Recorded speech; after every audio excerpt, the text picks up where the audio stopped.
Bonsoir à tous et bienvenue sur Histo Africa. Aujourd'hui, nous revenons sur l'un des événements les plus marquants de l'actualité récente au Bénin.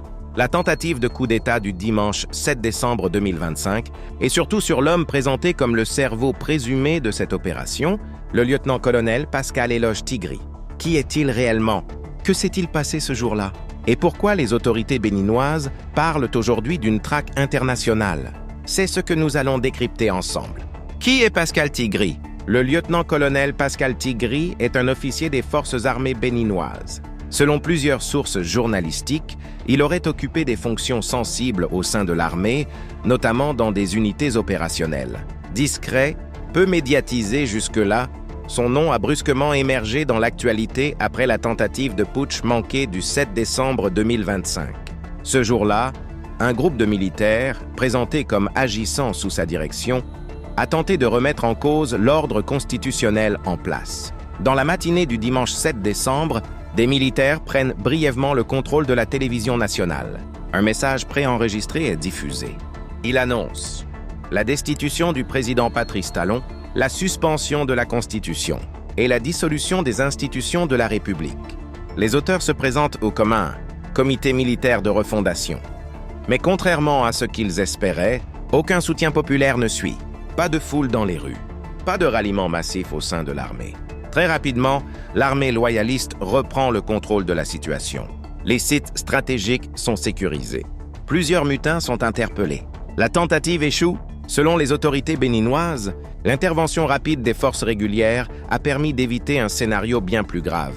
Dans un contexte régional déjà fragilisé par plusieurs coups d'État réussis ces dernières années. Après l'échec du putsch, le lieutenant-colonel Pascal Tigri disparaît des radars. D'après plusieurs médias africains, il aurait quitté le territoire béninois et se trouverait dans un pays voisin, notamment au Togo, selon certaines sources. Cette information n'a pas été officiellement confirmée, mais elle alimente les spéculations et renforce la détermination des autorités.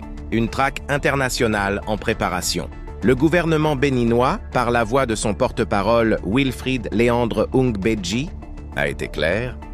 Quel que soit le lieu où il se trouve, des démarches seront engagées pour qu'il réponde devant la justice. Les autorités envisageraient le recours à Interpol avec une possible notice rouge, un mécanisme permettant de localiser et d'arrêter provisoirement une personne recherchée en vue d'une extradition.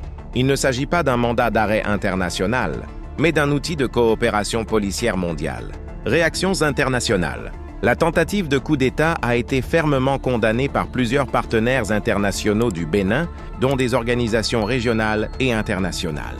Dans une sous-région marquée par l'instabilité, l'échec de ce putsch est perçu comme un signal fort, celui d'institutions plus solides et d'une armée majoritairement fidèle à l'ordre républicain. Un dossier loin d'être terminé.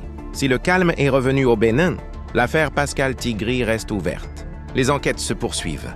Les responsabilités seront établies et les autorités assurent que tous les auteurs, où qu'ils se trouvent, devront répondre de leurs actes. Et pour finir, le 7 décembre 2025 restera comme une date importante dans l'histoire politique récente du Bénin.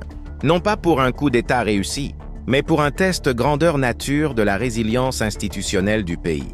Une tentative avortée, une armée restée majoritairement loyale, et un homme, Pascal Tigri, aujourd'hui au centre de toutes les attentions. C'était tout ce que nous avions à partager avec vous aujourd'hui. Merci d'avoir suivi cette analyse jusqu'au bout. Histo Africa vous remercie sincèrement pour votre fidélité. N'oubliez pas de vous abonner pour ne rien manquer des prochaines histoires et enquêtes africaines.